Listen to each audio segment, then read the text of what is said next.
Can you see it? Yes. Beautiful.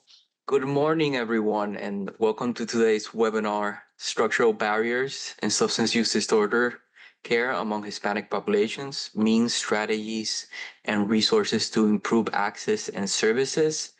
We are also very grateful to be joined today by our speaker, Dr. Hector Colon Rivera, who will be discussing and sharing insights on this topic, one of much importance for advancing behavioral health equity among Hispanic and Latinx Sea communities. My grandísima para nuestras comunidades. Mi nombre es Eric Senior, soy parte del Hispanic Latino Behavioral Center of Excellence. Si podemos seguir a la próxima diapositiva. Estamos ofreciendo interpretación simultánea al español como parte del webinario de hoy. Para escuchar esta presentación en español, por favor vaya a la pestaña de interpretación en el panel de Zoom y escoja español.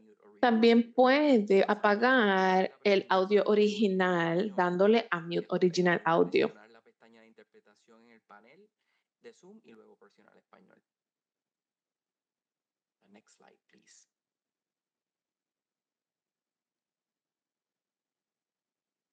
So just a few housekeeping. Algunos asuntos administrativos antes de que comencemos hoy. Today's event is being recorded. El evento de hoy se está grabando y todos los participantes van a tener los micrófonos y las cámaras apagadas. Por favor, asegúrense de tener las bocinas de las computadoras prendidas y el volumen alto para escuchar la presentación de hoy. Si tienen algún problema técnico, por favor envíen un mensaje, ya sea a mí o a la persona que está con el nombre Hispanic and Latino Behavioral Health, COE, en el chat. Si tienen alguna pregunta para el presentador, el señor Colón, por favor usen la pestaña Q y A.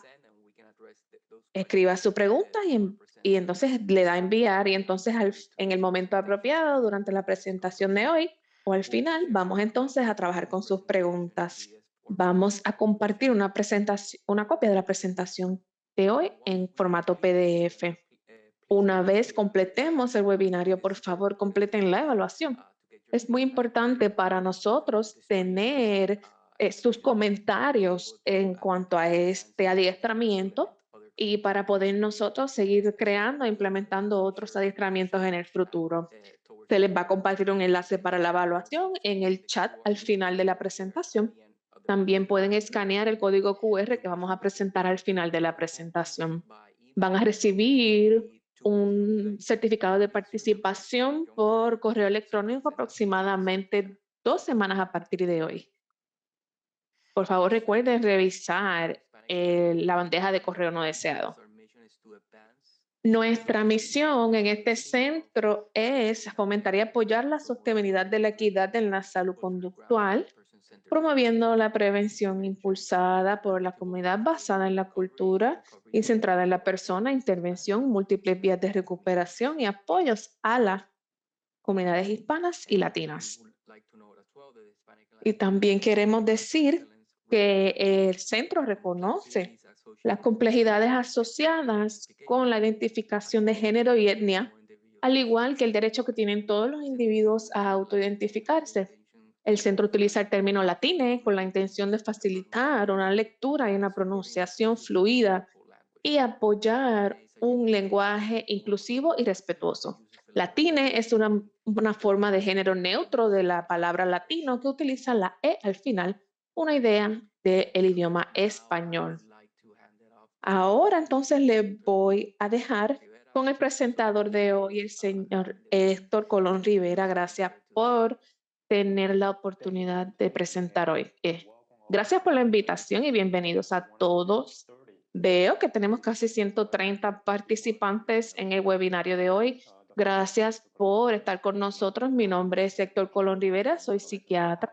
Estoy certificado como psiquiatra de adolescentes y también en psiquiatría y neurología general. Trabajo para la Asociación Puertorriqueña Sin Marcha, que es una organización sin fines de lucro en Filadelfia. También proveo consultoría para otras agencias aquí en Pensilvania y también trabajo en la Universidad de Pittsburgh. como proveedor de servicios de telemedicina y también soy miembro de la facultad de la Universidad de Pittsburgh. En términos de conflictos, no tengo ningún tipo de conflictos, más allá de que estoy muy inmerso en la comunidad y quiero escuchar de ustedes. El chat es para ustedes. Pueden poner las preguntas en el Q&A y si las veo, pues las voy a tratar de responder en el momento, si no, pues al final.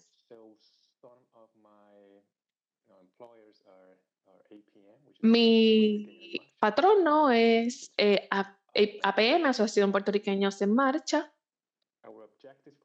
Nuestro objetivo para hoy es discutir los niveles de barreras estructurales que impactan los desórdenes de uso de sustancias y los servicios de cuidados, el acceso y los resultados en las comunidades hispanas y latinas.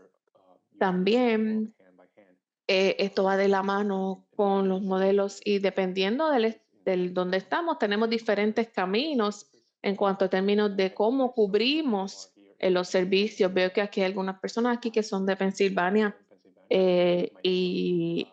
hablo aquí con las personas de Pensilvania, con mis vecinos, pero también con las personas de otros estados que tenemos distintos caminos. Uno, DDAP, que es el Departamento de Drogas y Alcohol, y dependiendo entonces del condado en el que viva, pues hay otra cubierta. El segundo objetivo para hoy es trabajar con los modelos, programas y recursos que nos ayudan a mejorar el acceso a servicios de cuidado que sean centrados en la cultura y que sean responsivos para los hispanos. Y también discutir maneras, estrategias y recomendaciones para desarrollar e implementar iniciativas y conectar con individuos con un apoyo a nivel comunitario. Quiero hablar con ustedes sobre lo que está sucediendo en sus estados ¿verdad? Yo pues tengo mejor conocimiento en cuanto a Pensilvania y Puerto Rico. Un poco de mi trasfondo. eh, el cirujano general y los políticos en los Estados Unidos comenzaron a reconocer esto a finales de los 90, en 1999. La primera vez que que nos dimos cuenta que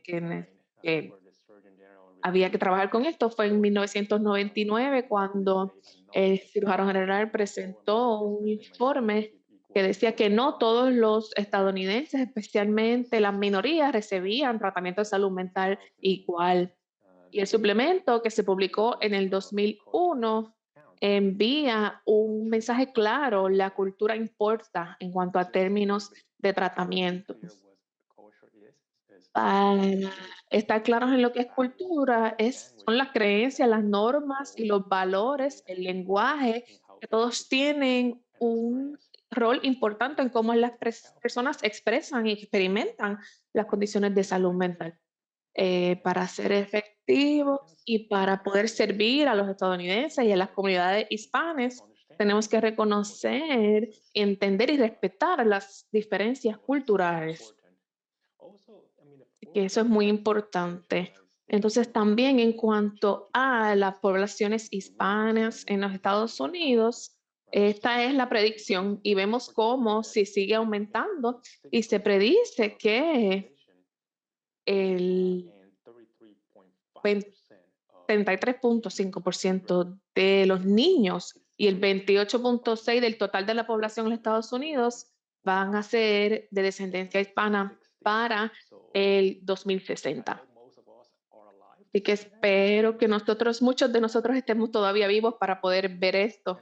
Pero esto es un número grande. Y cuando piensan cuántos profesionales de la salud mental son hispanos o entienden la cultura hispana, estamos hablando de menos del 1% muy limitado que están trabajando activamente o viven en los Estados Unidos. Muchos están también cercanos al retiro.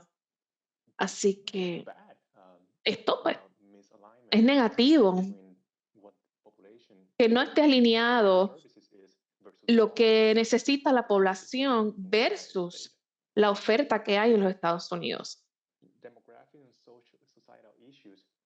asuntos demográficos y de sociedad, según el censo, la población hispana en los Estados Unidos se espera que crezca hasta el 26.9%, ya hablamos de esto, de 19% que es el actual. Aquí en Filadelfia somos aproximadamente 18% de la población hispana y probablemente tenemos estados como California, Texas, Florida, New York, donde eso va a ser más alto también. Sabemos que 59% de los hispanos en los Estados Unidos tienen un trasfondo mexicano, seguido por 9.3% que tiene un trasfondo puertorriqueño. 19% de los latinos en Estados Unidos viven bajo los niveles de pobreza y esto también es una barrera. Eh, Hay una concentración mayor en algunos estados en los Estados Unidos, como volvemos Texas. Usted le sorprendería en Pensilvania. Yo a veces hago algunas presentaciones en Minnesota y la población está creciendo rápidamente. Personas en Michigan, en Ohio, me han estado contactando para presentaciones porque sus comunidades latinas y hispanas están creciendo bien rápido. Hay una percepción de que las comunidades hispanas, especialmente entre las personas de mayor edad, hay un estigma, hay una vergüenza en cuanto a lo que son asuntos de salud mental y creo que eso tiene un rol grande en cómo se percibe y por qué esperan tanto tiempo para buscar ayuda. Me parece que esa perspectiva está cambiando un poco con las nuevas generaciones, pero sigue ahí. Salud para los inmigrantes a los Estados Unidos. Los inmigrantes latinos de los Estados Unidos son más saludables que sus contrapartes nacidas en los Estados Unidos o que no son latinos, pero usualmente las personas que se mudan de países hispanos o que inmigran a los Estados Unidos eh, se llevan con ellos sus valores, sus normas, su lenguaje y protegen más y tienen menos riesgo, factores de riesgo de presentar son problemas de salud mental versus las personas que han crecido aquí, que tienen estas tradiciones y estas culturas en los Estados Unidos. Y eso es importante cuando vayan a ofrecer tratamiento, tener el contexto cultural y ver, ¿verdad? No solamente que las personas que van allí hablan un idioma, sino que también la cultura que tienen las personas a las que ustedes están atendiendo. Eso también se puede ver que es por el estrés que tienen las personas que emigran a los Estados Unidos. Simplemente ser inmigrante presenta varios factores de riesgo. El progreso en las prioridades, este es el informe Heckler para las comunidades hispanas. Eh, Esto mira la información y la mide, la información que hay detrás de distintos diagnósticos de trastorno de salud mental, también problemas cardiovasculares, de enfermedades crónicas que presentan la mayoría de las personas hispanas, prevención de suicidio y cuidados de salud mental. Y vemos cómo esto se ha ido aumentando y ha habido mejorías en cuanto a cuidado para enfermedades cardiovasculares. Pero en cuanto a lo que es prevención de suicidios y salud mental, mortalidad infantil y cuidados maternos, sigue siendo menor. Y hay aquí algunas partes en las que el cambio ha sido cero, así que no hemos logrado mejorarlo desde el 2019. Prevención del suicidio y cuidados de salud mental no es muy bueno aquí en los Estados Unidos, según se ve. Y esto lo pueden buscar en Google, por ejemplo. Buscar clínicas hispanas y ven cómo eh, la mayoría que hay en diferentes estados eh, están cerradas. Solamente algunos estados tienen estas clínicas abiertas que trabajan con tratamientos de salud mental. Trastornos de uso de sustancias en el año pasado eh, es, ¿verdad? cumpliendo el criterio de lo que es un trastorno, que se tiene que haber estado usando por cierta cantidad de meses, para que entonces cumpla con el criterio de que se considere trastorno de uso de sustancias. 9.8 millones de personas, o sea, un 17% se ha diagnosticado con este trastorno y el más común es uso de alcohol. Trastorno por uso de drogas le sigue y eso puede ser en general cualquier tipo de sustancias. Y es interesante porque si miran y buscan más información, la marihuana o el cannabis es la droga que más se utiliza entre los hispanos, pero sin embargo, ellos no cumplen el criterio del trastorno para considerarse un trastorno de uso de marihuana. Y el alcohol, aunque no es el más que se usa, eh, ¿verdad? Seguido, el que sigue al uso de marihuana es el que está creando más problemas en las comunidades hispanas y por el cual la gente sí está llegando a cumplir el criterio de lo que se considera trastorno por uso de alcohol. Problemas de salud, problemas sociales para las comunidades hispanas que cualquier otra droga. Pueden ver que entonces la heroína es solamente 0.2 y la cocaína es 0.5%. Y es difícil encontrar a alguien que solamente utilice cocaína y que cumpla con lo que se considera trastorno de uso de sustancias. Generalmente son muchas drogas. Y tienen personas que utilizan dos o tres, tienen trastornos de otras sustancias. El alcohol y la cocaína, por ejemplo, es común que las personas tengan ambos. También los opioides y los estimulantes son comunes y hemos visto más personas utilizando meth, que es un estimulante, y en vez de heroína utilizan otros tipos de opioides, añadiéndolo ahora con otro tipo de cosas. Hemos visto eso y es algo que no se tomó en cuenta en esta investigación en el 2022. Hay diferencias en cuanto, ¿verdad?, a diferentes grupos eh, de comunidades hispanas y un problema que hemos visto en estos estudios es que los hispanos americanos generalmente se investigan como una población única y sí tenemos diferencias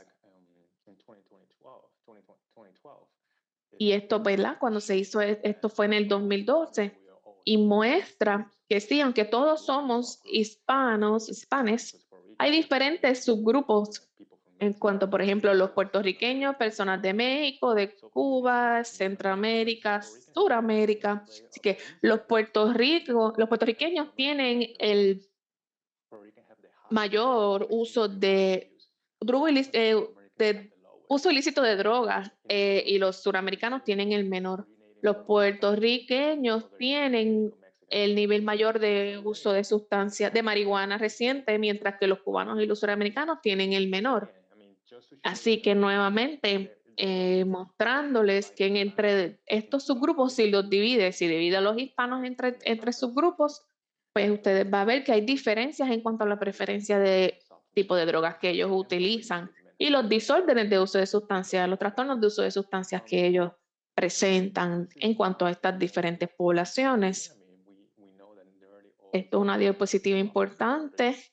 Sabemos que hay muchas personas que tienen trastornos de uso de sustancias y no reciben el tratamiento y que piensan que no necesitan el tratamiento. Cuando las personas buscan ayuda, ¿verdad? Mi experiencia como psiquiatra es que veo que las personas buscan ayuda cuando ya muchas veces es muy tarde o ya lo han perdido todo, no tienen casa, no tienen problemas legales.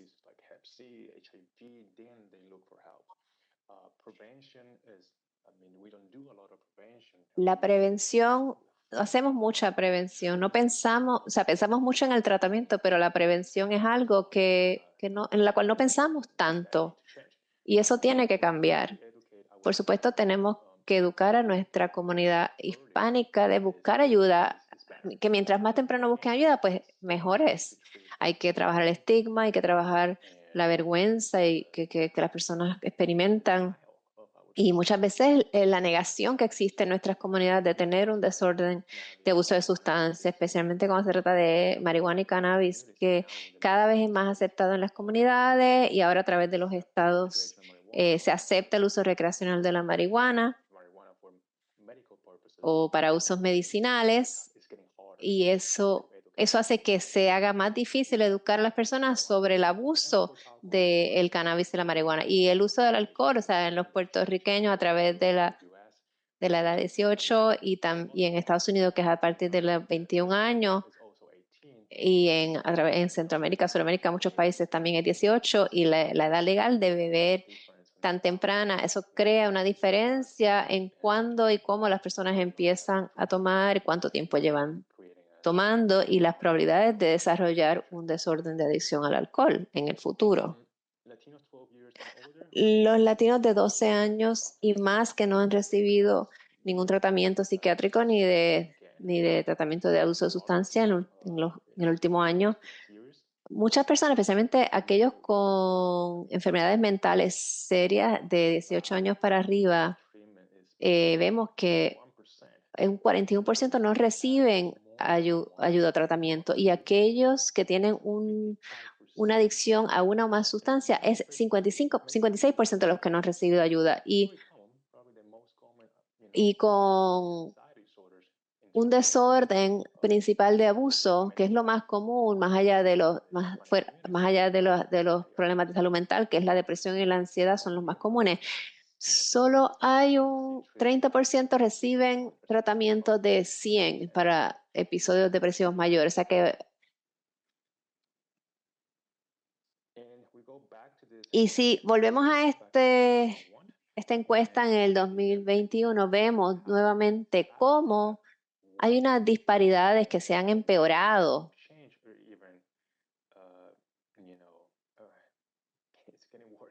Está empeorando la cosa. Interesantemente, la cantidad de muertes por suicidio ha mejorado y se están minimizando las disparidades. O sea que eso es bueno. Y yo sé que hay muchos más recursos en términos de ayuda hacia tendencia suicida. Ha habido mercadeo y de los recursos disponibles y algunos de los chats que tenemos disponibles ahora, el 911 versus el 988, y tú puedes chatear. eh, Hay opciones en línea que puedes ir a las páginas web y vas a encontrar a alguien con quien puedes hablar. Los medios sociales han generado ciertos algoritmos que ayudan para identificar a las personas que tienen conversaciones sobre suicidio. Se levanta una bandera roja en los medios sociales y a veces envían recursos o alertan sobre esa conversación. O sea que hay muchas cosas pasando. En general, los servicios han estado disminuyendo, no aumentando dentro de las comunidades hispanas. ¿Es difícil? Sí. ¿Imposible? No.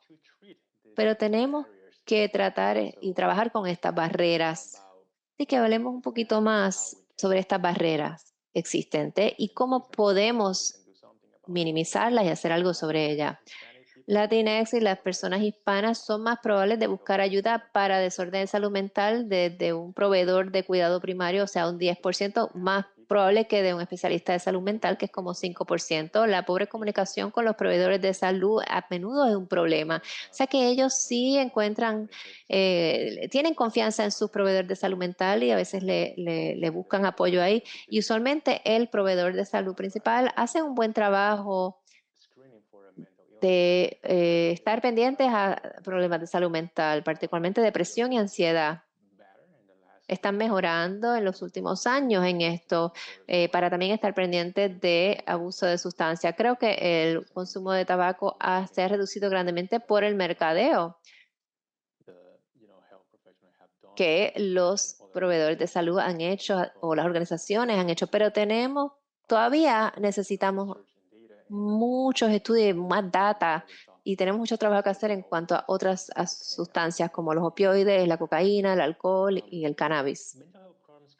Los problemas de salud mental pueden ser difíciles de identificar porque las personas latinas e hispanos a menudo se enfocan en los síntomas físicos y no en los síntomas psiquiátricos durante las visitas a los doctores. Y un ejemplo podría ser que las personas están como retraídas o están usando crónicamente el alcohol o cannabis, se quejan de que se están olvidadizos, se les olvidan las cosas, tal vez están temblando o están cansados o no están durmiendo mucho, tienen insomnia. Ella habla más de eso que decir, bueno, tengo un problema de alcohol, estoy bebiendo mucho. Los, los proveedores de cuidado primario usualmente no hacen unos tox screens pues no detectan el abuso de sustancias, pero es importante hacer las preguntas. ¿Cuándo fue la última vez que bebiste? Y durante ese tiempo, ¿cuántos tragos te diste? Y utilizar las preguntas de NIAAA, cuántas a la semana, dependiendo de la edad, si es 65 más, si es versus masculino, femenino, y hay unos estándares que nos dicen si hay un problema de consumo de alcohol. Y no queremos que el cliente se queje de dolor de estómago y temblores y en verdad tiene una cirrosis de nivel 4 o una falla hepática por alcohol.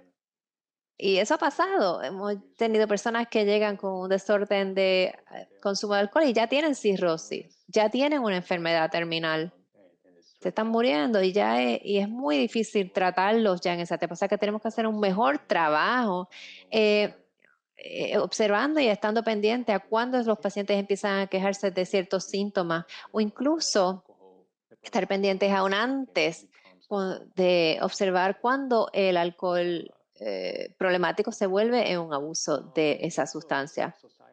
En términos de los temas societales, tenemos el uso es el doble.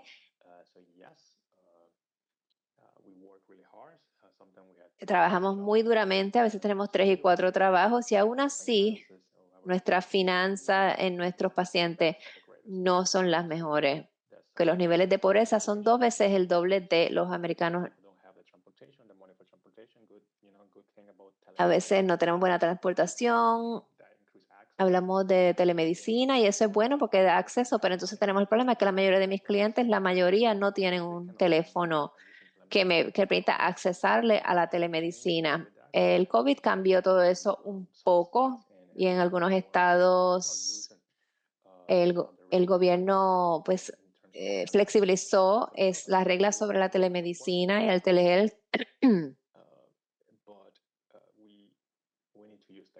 Pero tenemos que usar la tecnología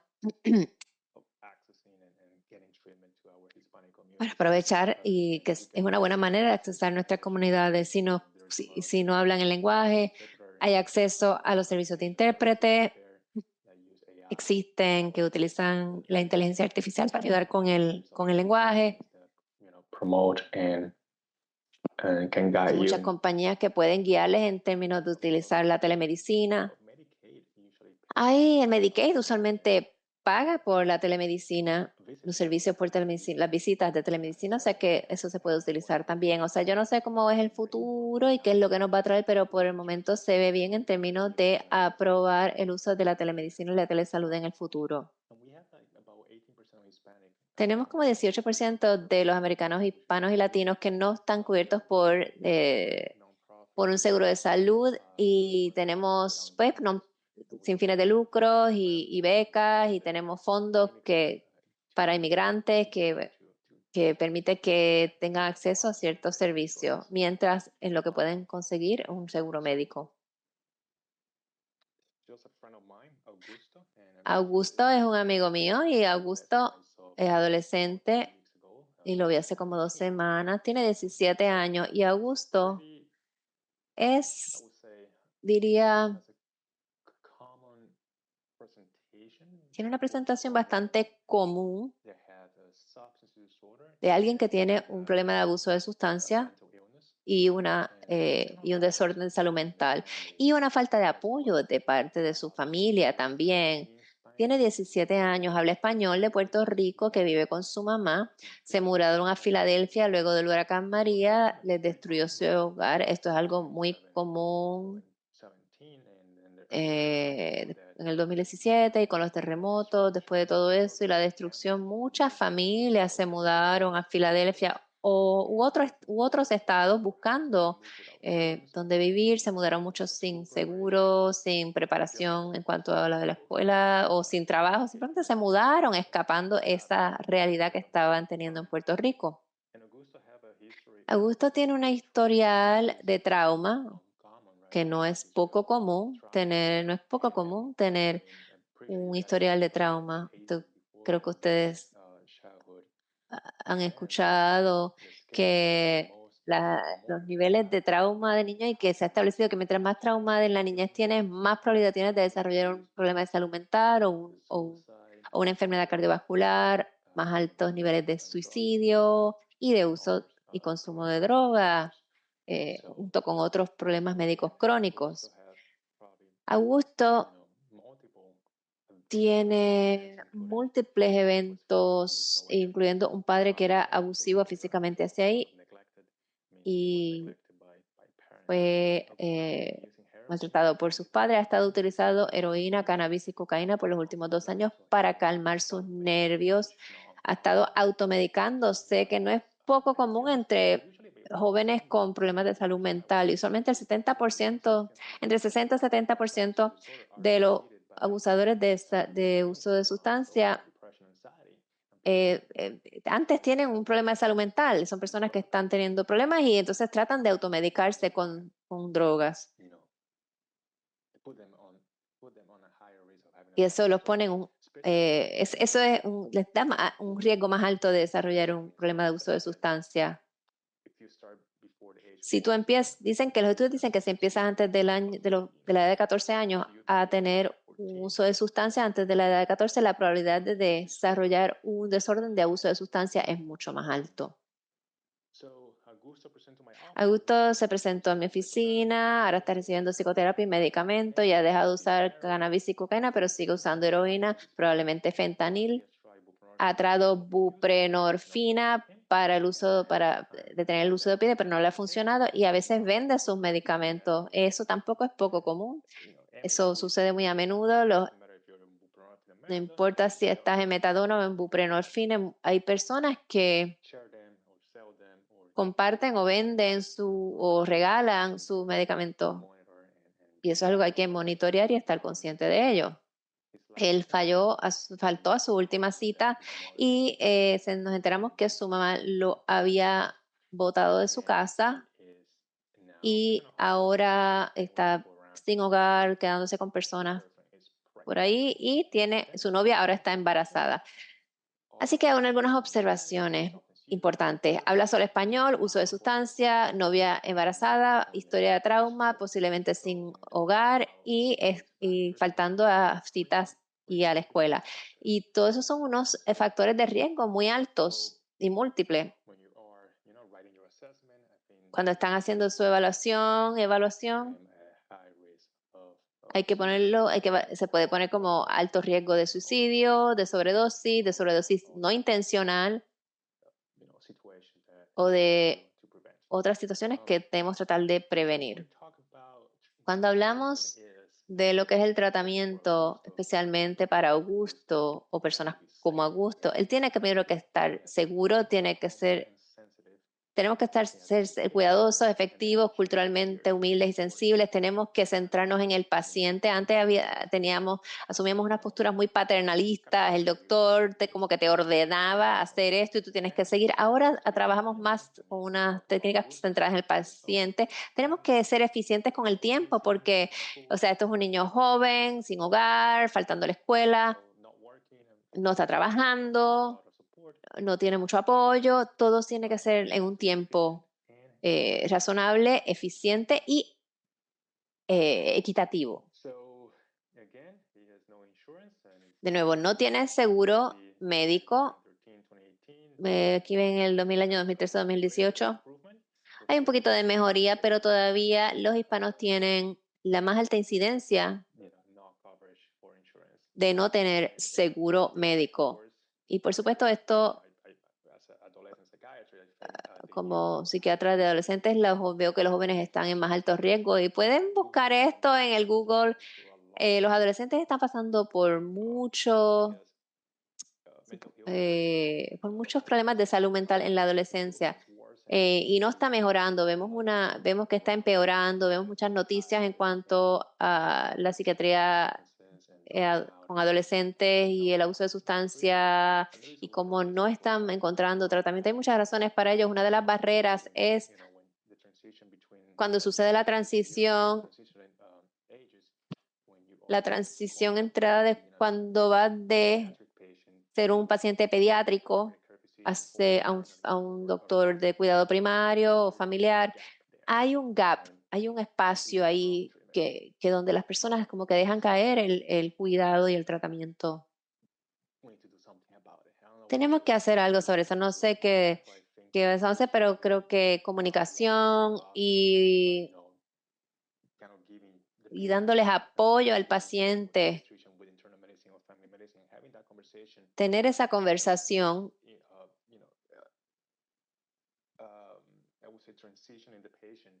para transicionar al paciente al próximo doctor o profesional de la salud.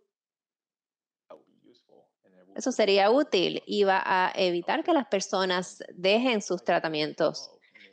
Ya en el grado 12, los estudiantes latinos reportan la mayor cantidad de utilizo de 30 días de marihuana, inhalantes, éxtasis, cocaína, crack, Vicodin, metanfetaminas, la medicina para la tos es algo que se abusa mucho, o la juca, el tabaco con la juca. Hay un uso muy grande entre los adolescentes. Usualmente dicen no, si les preguntas, ¿estás fumando? Te dicen no, pero entonces, por supuesto, están utilizando cigarrillos electrónicos y estas cosas así bastante a menudo. Estudios pasados han demostrado que los estudiantes latinos tienen la incidencia más alta al uso de alcohol entre 11 y 12 grados, yo lo he visto a menudo, y la adolescente latina, los números de embarazo en esa población son más altas que en cualquier grupo minoritario en la adolescencia. Y esto lo vemos en Vieques, Puerto Rico, vemos como en Vieques tenemos una alta incidencia de embarazos. Y también con el embarazo vienen otras situaciones cuando puedes tener una enfermedad como clamidia o cualquier enfermedad transmitida sexualmente, y esto es bastante común. Entonces, ya que tienes unas altas incidencias de embarazo o un lugar con este tipo de números, vas a ver también una alta incidencia de STDs, enfermedades de transmisión sexual, como la clamidia, que en Vieques es un problema, de hecho, y lo es al día de hoy, es un problema de salud pública en ese lugar, en Vieques. Otros riesgos, otro factor de riesgo conocido, una historia de alcoholismo y uso de drogas ilegales en la unidad parental, prácticas pobres de manejo de familia. Y estos factores le ponen en más riesgo de abuso y sobredosis y de muerte. Un inicio temprano de uso de drogas antes de 14 años es más riesgoso, que empiezan después de 14 años, pues es un poco menos riesgo. Una deprivación económica extrema y una desorganización de espacios de vivienda. Y quiero presentar las barreras al cuidado en 3 niveles. Yo creo que es más fácil visualizar los niveles de cuidado y las barreras en 3 niveles. Y esto primero está el nivel individual y el nivel comunitario y el nivel societal y las barreras a cada nivel. Y yo creo que eso ayuda porque nos ayuda a hacer un zoom hacia afuera y un zoom hacia afuera cuando miramos a los pacientes dentro de su comunidad. Sí, cuando miramos de barreras individuales, está el estigma, es un gran problema. Hemos hablado sobre el estigma en el chat, las barreras culturales, hablamos de esto, la masculinidad El machismo en la comunidad hispana, eso es algo muy prevalente. La violencia y el trauma, los tiroteos, la violencia de pistola, de armas está aumentando. Los niños están matando a otros niños en nuestra comunidad. Vemos eso en las noticias todo el tiempo. Por eso es que yo no veo la noticia todos los días, porque es un trauma ver las noticias y ver lo que está pasando en nuestras comunidades. Pero por supuesto tenemos que estar conscientes de eso y abogar por un cambio. Falta de conocimiento y de concientización. Esto va mano a mano con la educación y tener programas preventivos, servicios de prevención, charlas en las escuelas sobre el abuso de sustancias, la violencia de armas, la abstinencia, la educación sexual y el tema de usar protección cuando tienen sexo. Esos son todos temas muy importantes para hablar en las escuelas, tanto en las escuelas superiores como antes que eso. Todas otras barreras son servicios apropiados lingüísticos y culturales. Hemos hablado de esto al principio, comparamos, nos estamos moviendo hacia un 33% de población hispana para 2060 y vemos como los profesionales de la salud no están aumentando la misma, estamos como pillados entre un 3 a 4%. No está aumentando, no está disminuyendo, pero tampoco está aumentando mucho. Y estamos hablando sobre trabajadores sociales, doctores, enfermeras, asistentes de doctores. Menciónalo, no cambia mucho.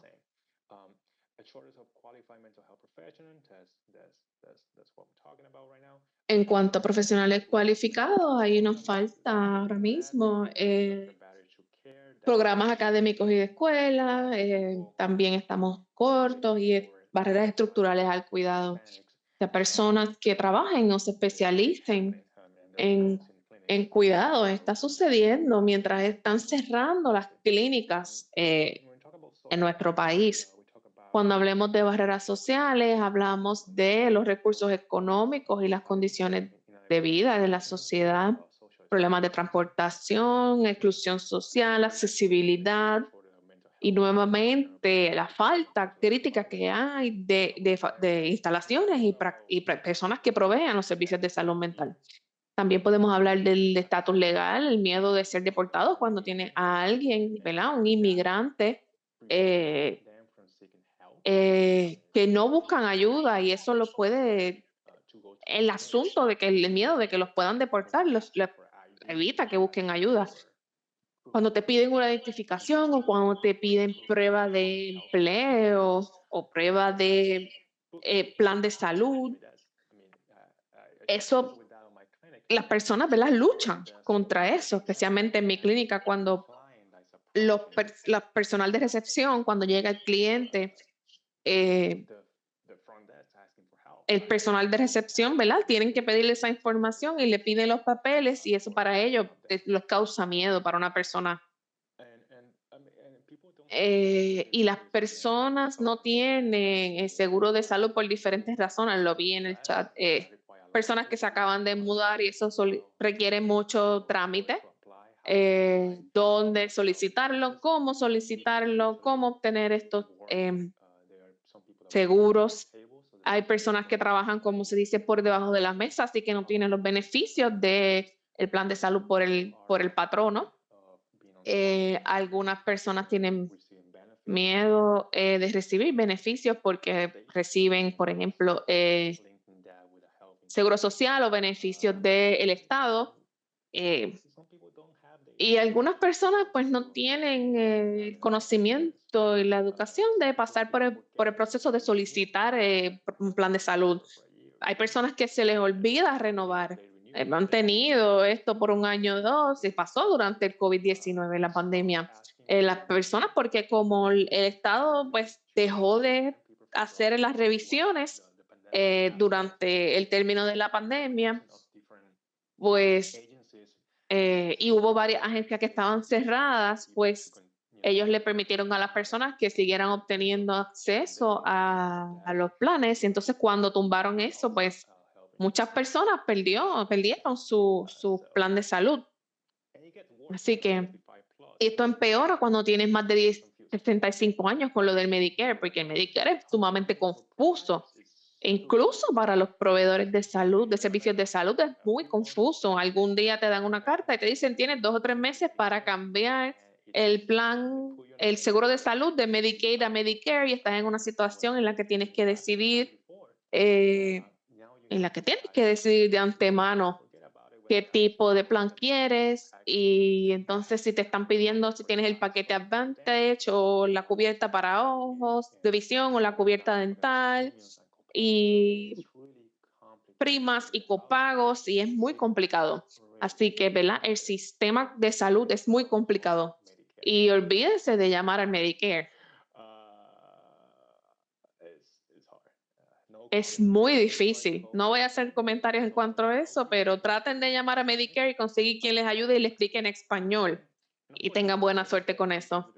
Entonces también tenemos el problema con la cultura y el estigma de que las personas no buscan ayuda porque no reconocen los síntomas de condiciones de salud mental. Y eso también está presente.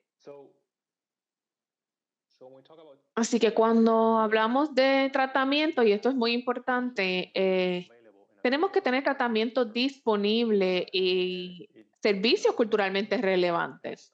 Y no solamente estoy hablando de hablar el idioma, y lo voy a seguir diciendo, hablar el idioma no es suficiente para que las personas se sientan cómodas o para atraer clientes o para atraer pacientes y que se queden recibiendo sus servicios. Sí, puede que vayan una vez y después no regresan porque no se sienten bienvenidos.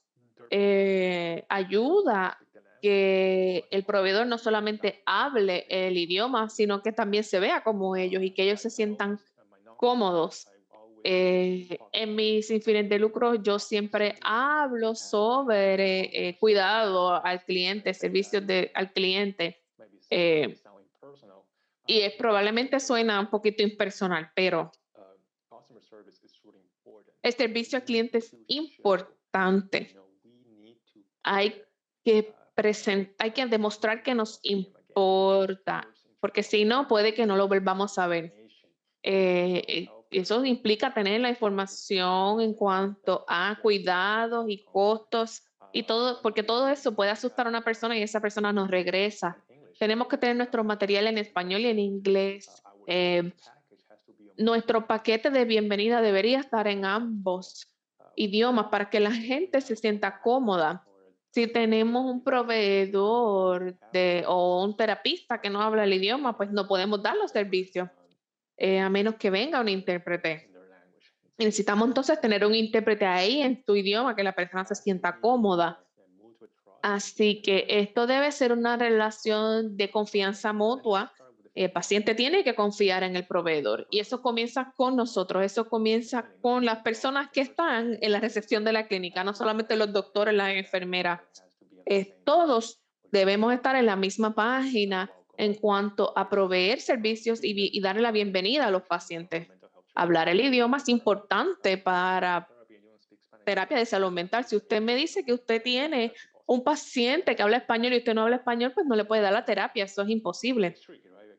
Y es un poquito difícil, podemos hablar sobre esto, ¿verdad?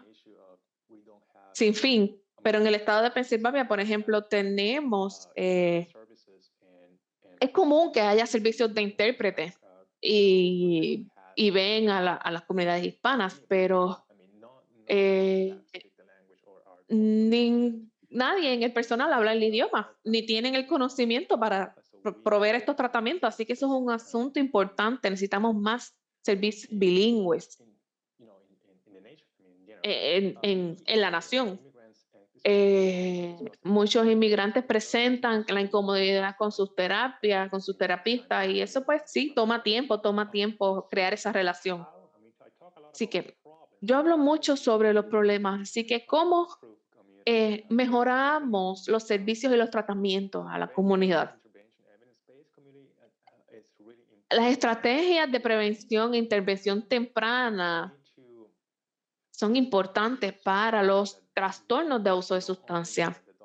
Tenemos que no solamente tener disponible a los doctores, sino que todo el personal, como dije anteriormente, todo el personal debería ser culturalmente diverso y culturalmente humilde. Y tener apoyo de pares y programas de mentoría. Por ejemplo, yo tengo psiquiatras que son bilingües, pero no son hispanos.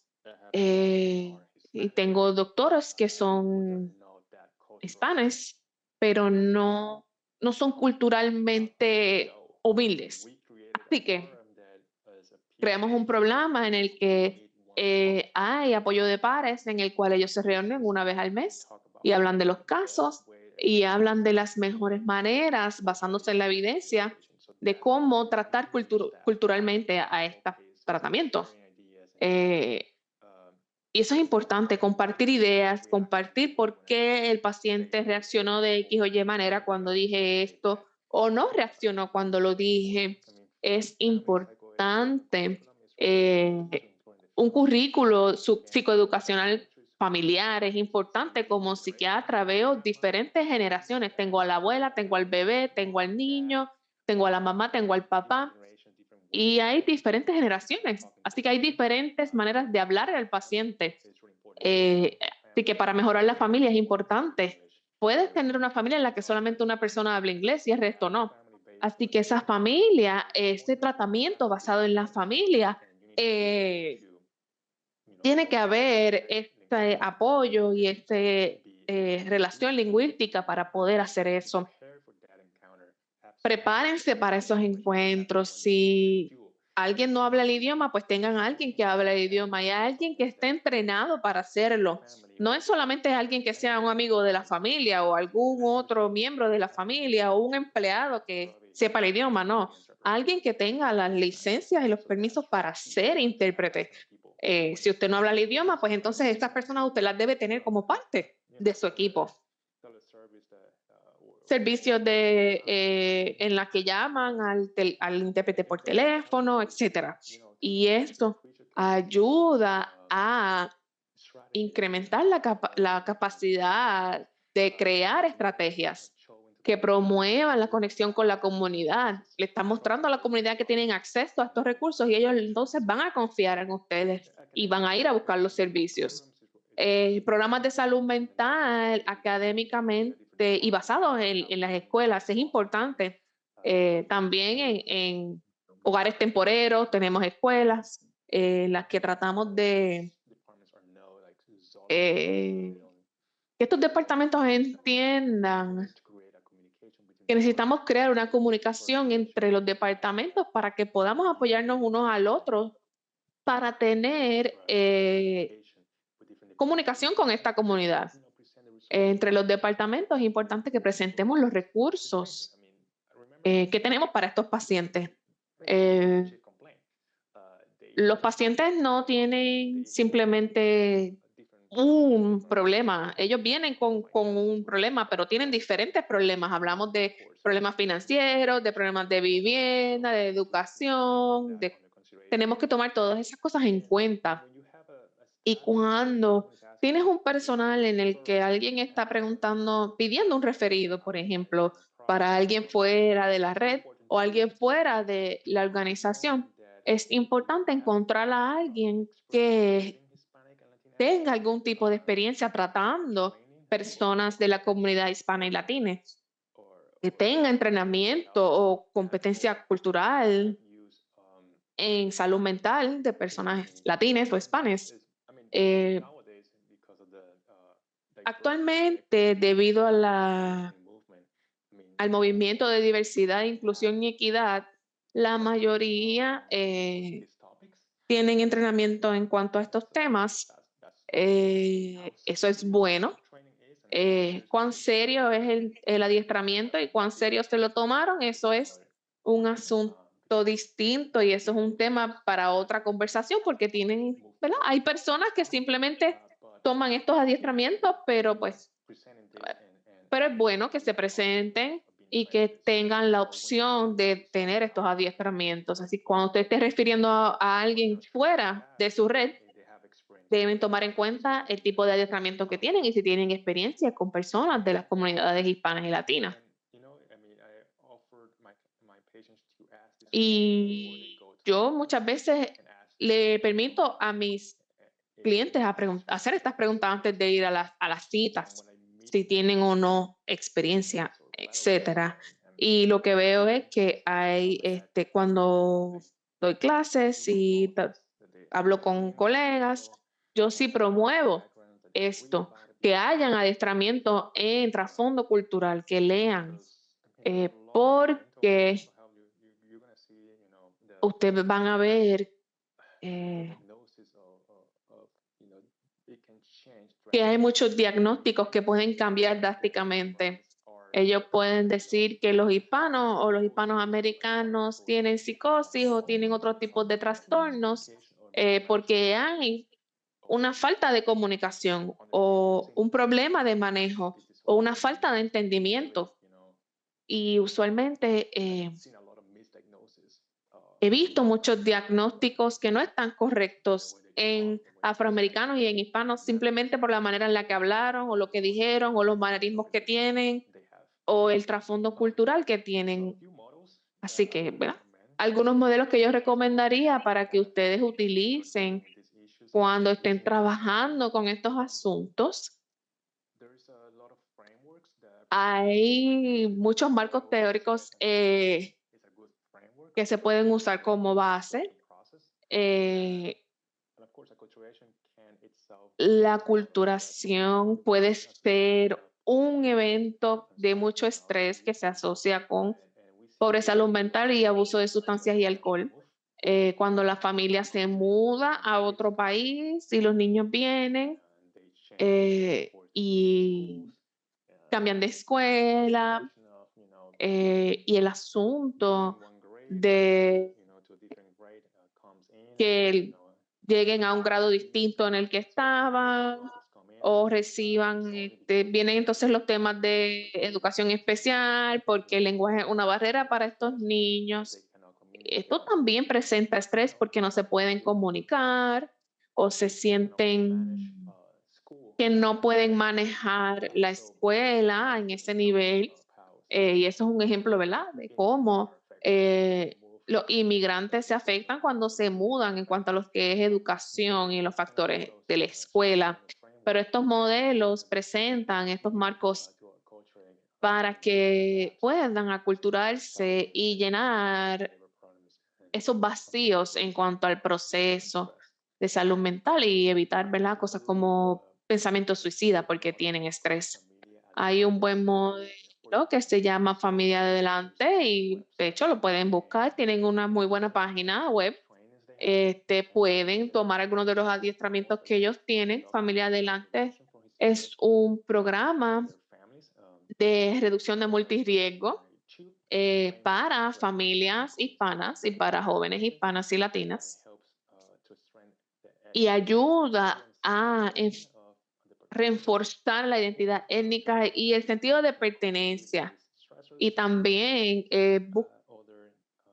se dirige hacia las combinaciones de asuntos estresantes que se basan en la cultura y directamente involucran el estrés a las comunidades hispanas y latinas en este país. Ups.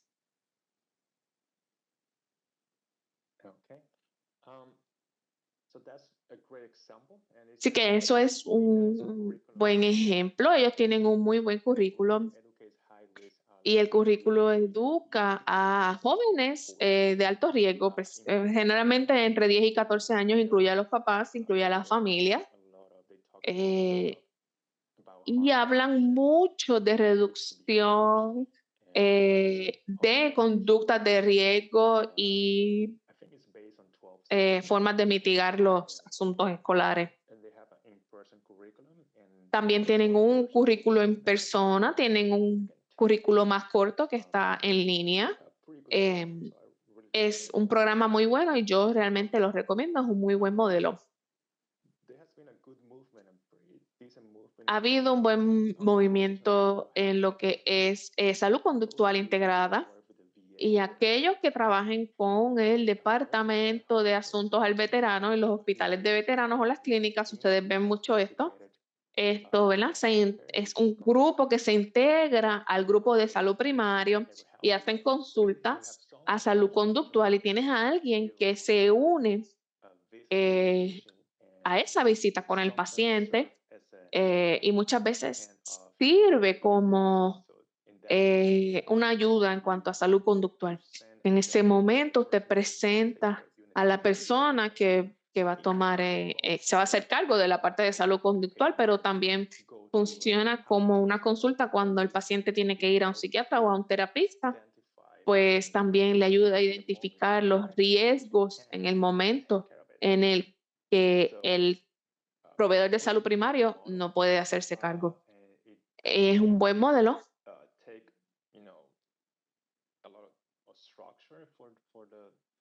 Conlleva mucha estructura para la clínica que lo está implementando, pero sí está cubierto por algunos seguros de salud y me parece que es el futuro de la salud conductual. Eh, Mucha gente sabe que el departamento de veterinario tiene los mejores modelos y el departamento de veteranos lo ha estudiado y otros sistemas de salud lo han estudiado. Mejora la población, la salud de la población, sí ayuda con el costo, la culpa del costo, y obtiene una mejor satisfacción. O sea, no hay mejor que esto. Si usted tiene un paciente que está satisfecho y también tiene un proveedor que está satisfecho, aquí no hay mucho que pensar.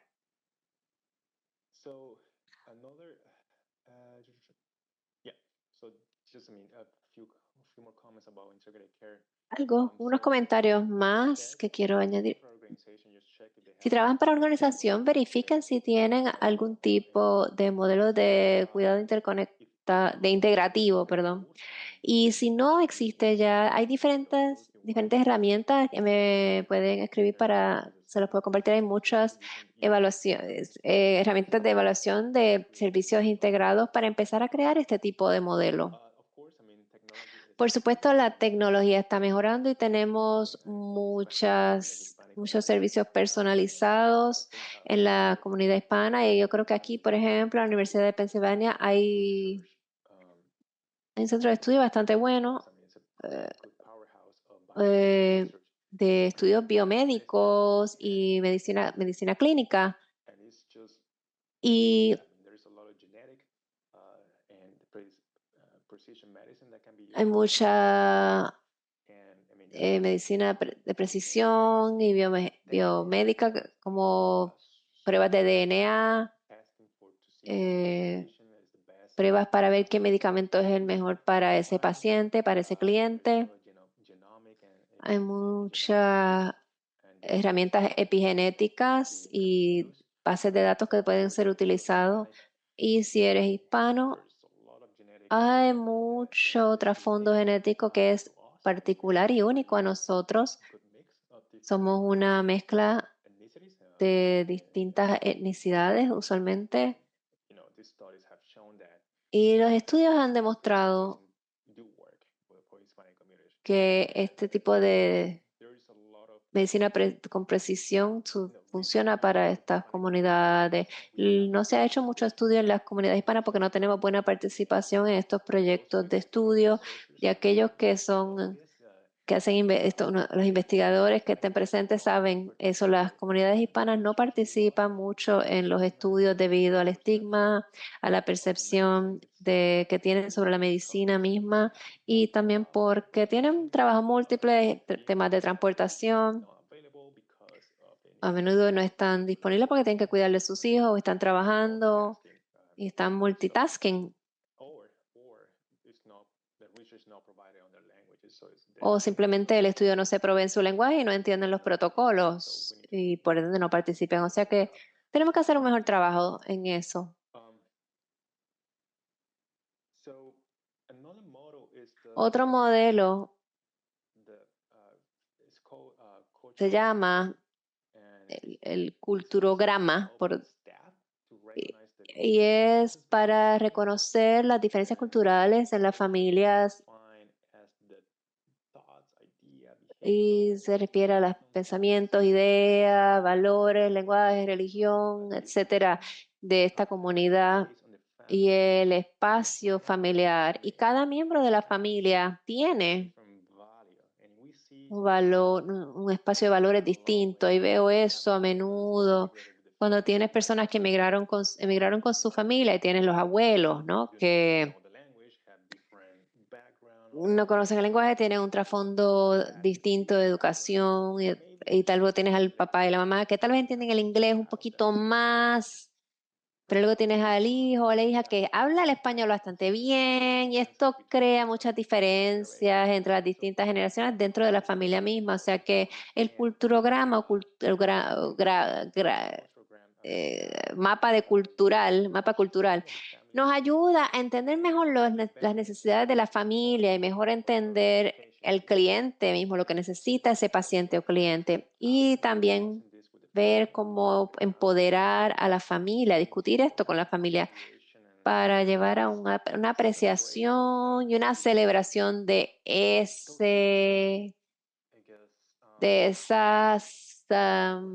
esos trasfondos únicos y particulares dentro de esa familia. Así que para dar un ejemplo, aquí hay un mapa cultural de una familia.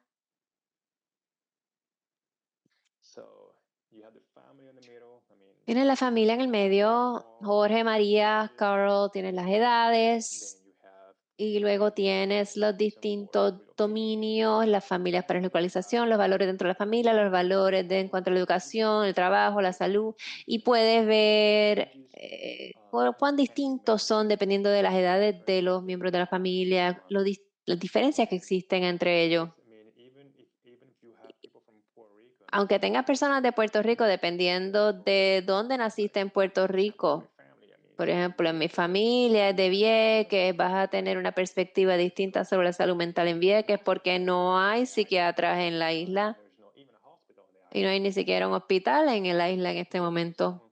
Versus alguien, digamos, de San Juan, donde hay muchos psiquiatras y hay muchos hospitales.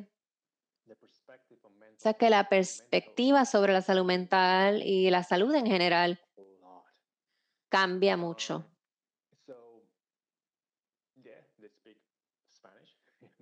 Hablan español, ambos, todos,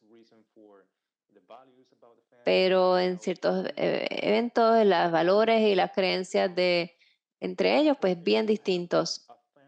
Si tienes una familia que es mezclada, por ejemplo, que pasa mucho aquí en los Estados Unidos, que tienes un puertorriqueño casado con un dominicano, teniendo hijos, o centroamericano casado con un puertorriqueño o otra persona, tienes esos valores y esas afiliaciones mezcladas.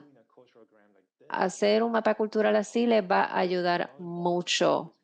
Esto es otro modelo para disminuir las barreras que afrontan sus pacientes y entendiendo el trasfondo de cada miembro de esa familia.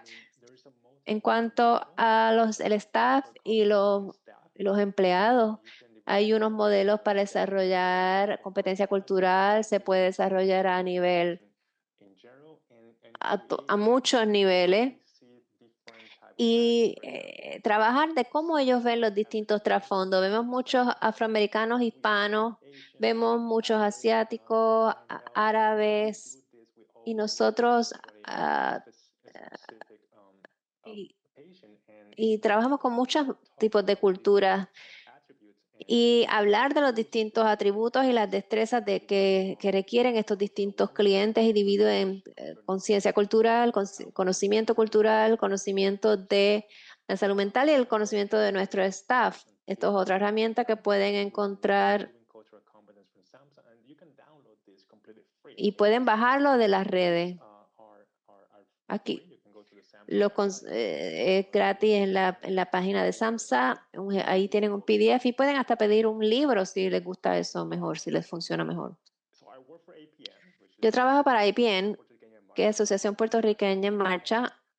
Soy fan de APM y sobre nosotros y la teoría del cambio que está relacionado a lo que hablamos aquí en el mapa cultural y luego en el modelo multidimensional de desarrollo destreza cultural. Nosotros trabajamos con el individuo, el niño, la familia y el vecindario y la ciudad. Y esta es nuestra teoría, la teoría de cambio de APM. Por eso nosotros tenemos lugares de foster, tenemos entrenamiento para los padres, tenemos salud mental y también trabajamos con mucha consejería en cuanto a finanzas y apoyo de vivienda, que son claves para tener una buena salud mental. Vivir en un área que se siente seguro, que te sientes que tu familia está segura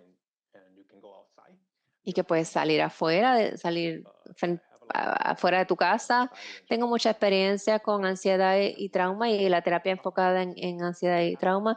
Y la mayoría del trauma le sucede en su mismo vecindario, violencia de pistola, personas vendiendo droga en la esquina, cada vez que se levantan en la mañana y tienen que salir afuera con un cubo de agua para despertar a las personas afuera intoxicadas o sin hogar, para poder salir de su casa. O sea que si no tenemos ese vecindario y un plan comprensivo y vivienda accesible y transportación accesible, es bien difícil tratar la salud mental y lograr que alguien esté saludable. Por eso es que es tan importante tener una teoría de cambio que incluya no solo al paciente, pero también la familia y el vecindario. Y cuando hablamos de familias, es bien difícil hablar de tener una relación saludable con tu pareja si ambos están deprimidos. Así que tratar a uno va a ayudar al otro.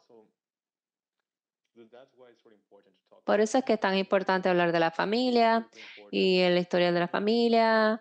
Y aun si no es familiar de sangre, pero viven en la misma casa, es bien importante hablar de la salud mental. Y también invitar a ese paciente o miembro de la familia a que sea parte del tratamiento o a tratamiento para ver él mismo o ella misma. Hay muchos recursos de salud conductual hoy en día. Creo que la aceptación de la salud mental y las personas hablando más de ellos, lo vemos más, veo muchas personas dentro del campo, de otros campos que están hablando sobre la salud mental, ¿verdad? Cantantes y personas así que son bueno, muy conocidos hablando sobre ello en los medios sociales, así que yo creo que eso ha ayudado a cierto nivel, que el término ya es más aceptado, era algo que era.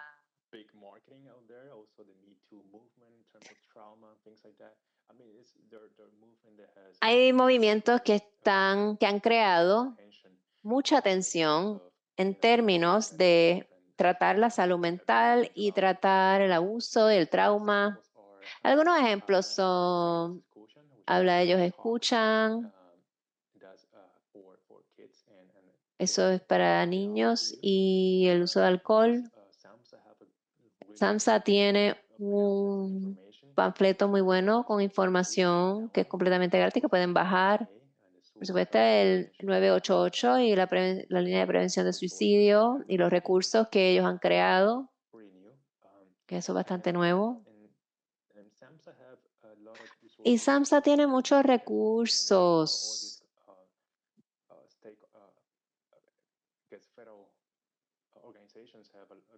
Todas estas organizaciones federales tienen muchos recursos y están tratando de tenerlo accesible en español también. Digo que están tratando porque la mayoría de los recursos que están disponibles en estas organizaciones están en español y eso es bastante nuevo también. No más de 5 años en que estos recursos han estado disponibles en español. Así que búsquenlo. Estos son otras organizaciones. Tengo algunos fondos de NIH, el Office Minority Health and Health Disparities. Son buenos recursos. En términos de Puerto Rico y otras organizaciones, hay algunas sin fines de lucro buenas que hacen buen trabajo y hay webinars, y hay educación accesible y recursos educacionales para personas con salud mental, es para educadores y para personas con enfermedades de salud mental y ahí tenemos un ejemplo. En términos de recomendaciones de gobernanza, estas son ciertas recomendaciones que le puedo dar. Establecer competencia cultural, desarrollar colaboraciones es importante en ayudar a distintos niveles de la comunidad. Bueno, con Augusto hablamos de ciertas observaciones. Creo que es un buen candidato para el mapa cultural del cual hablamos.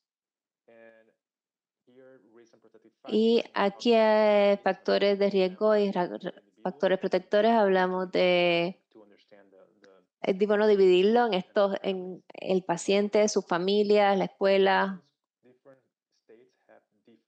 Distintos estados tienen distintos programas, Recovery High Schools, College Recovery Programs, State Organizations, Trusted Young People's Groups, que están disponibles dependiendo del estado. Y hay muchas oportunidades nuevas para crear resiliencia en nuestros niños. Trauma Informed Approaches, Social Emotional Learning, acercamientos basados en trauma, aprendizaje socioemocional.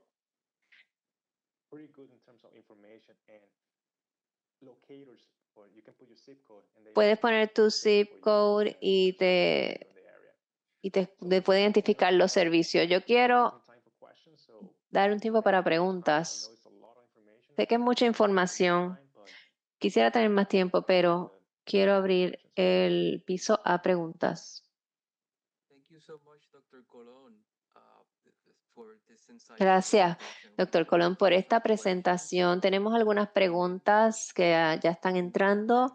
Una de ellas se lee, ¿qué recomendaciones usted ofrecería cuando como proveedor no comparte la misma cultura y lenguaje de sus clientes?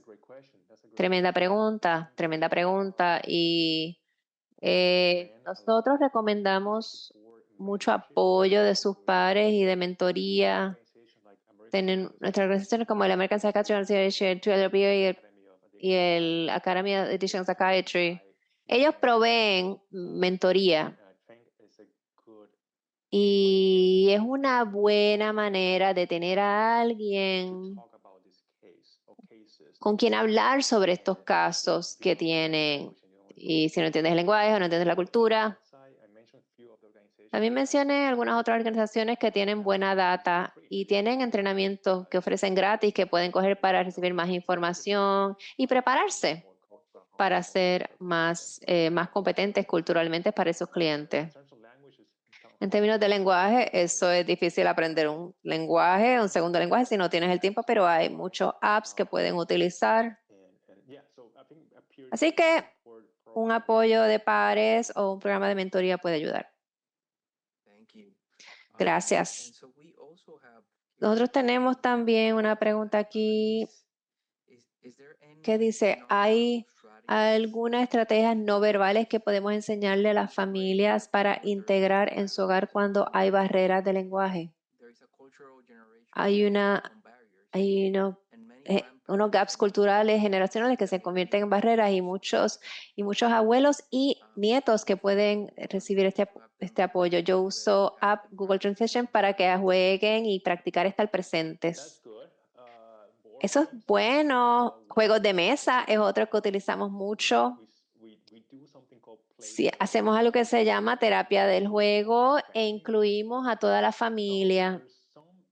Hay hay unas cartas que se llaman cartas emocionales, se me olvida el nombre correcto para ello, pero ayudan, son imágenes,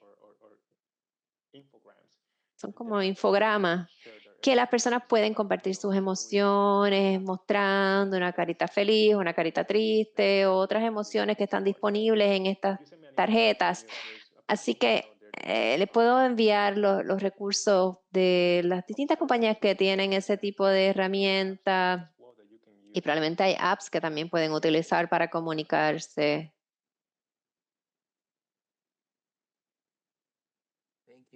Gracias, gracias.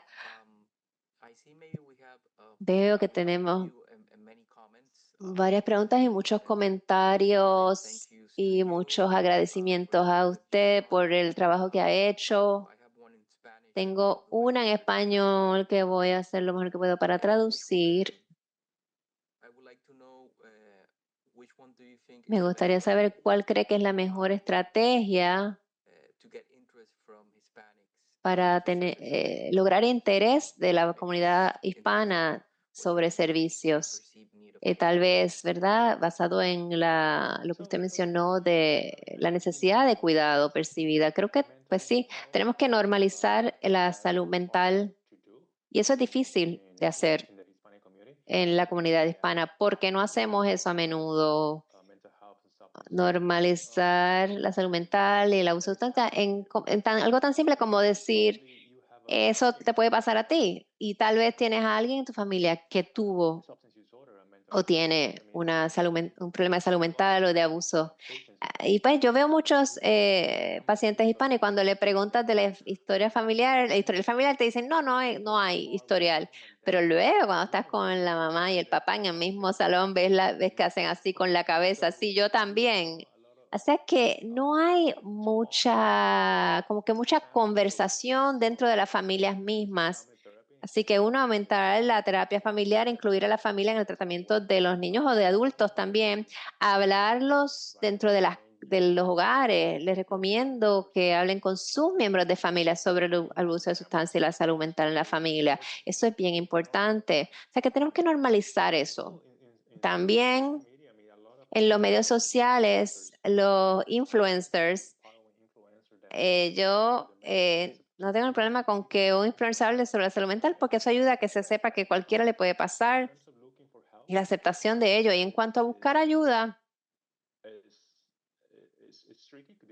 es complicado porque depende de dónde vives, si existen los servicios disponibles, pero con telemedicina y telesalud, llamando a tu aseguradora, no saben que tal vez llamando a tu aseguradora te pueden conectar con un proveedor. También si vas a samsa.com o samsa.org, pueden encontrar, tienen un localizador de servicios y puedes entrar tu zip code y te da una lista de proveedores que quedan cerca. Gracias. Qué información tan útil que nos has provisto hoy. De verdad que ha sido encantador tenerte, doctor Colón. Y en la presentación de hoy les damos gracias a todos los que se unieron. Y para dejarle a todo el mundo saber, en la audiencia hemos compartido esos enlaces a las evaluaciones para que puedan darnos su retroalimentación en cuanto a entrenamientos y otros productos y servicios en cuanto al desarrollo laboral que tal vez quieran ver. Y con eso creo que vamos a cerrar por hoy, pero estén pendientes a eventos futuros de nuestro centro. Gracias, doctor Colón, y gracias a todos. Y si quieren compartir mi información, por favor, en confianza. Yo no sé cómo compartir información. El chat está bastante activo, así que pongo algo ahí, lo voy a perder. Si hay alguna manera de hacer eso, si pueden contactar el Hispanic Latino Behavioral Health Center of Excellence y tienen ese correo electrónico ahí en la página web, ellos probablemente les pueden conectar conmigo. También si van al Opiate Response Network, que es ORN, Opiate Response Network, ahí pueden pedir un consultor y es gratis para ustedes. Así que si están buscando a alguien que les ayude a crear una estructura en su clínica o dar una charla a una comunidad hispánica o hospitales o clínicas, vayan a Opiate Response Network y ellos les van a ayudar y pueden preguntar por mí también como consultor y eso es gratis para ustedes. ORN. ORN y lo va a encontrar en website. Gracias. Eso es un recurso muy importante que nosotros colaboramos con ellos también y se enfoca en esos sistemas de apoyo de pares y como mencionaron, esos servicios de consultas y entrenamientos son gratis para su agencia. Así que tienen interés, favor de vayan a ORN o a nuestra página también para pedir una asistencia técnica o un entrenamiento. Esto ha sido maravilloso y de escuchar y compartir con todos ustedes. y esperamos verlos pronto. Gracias.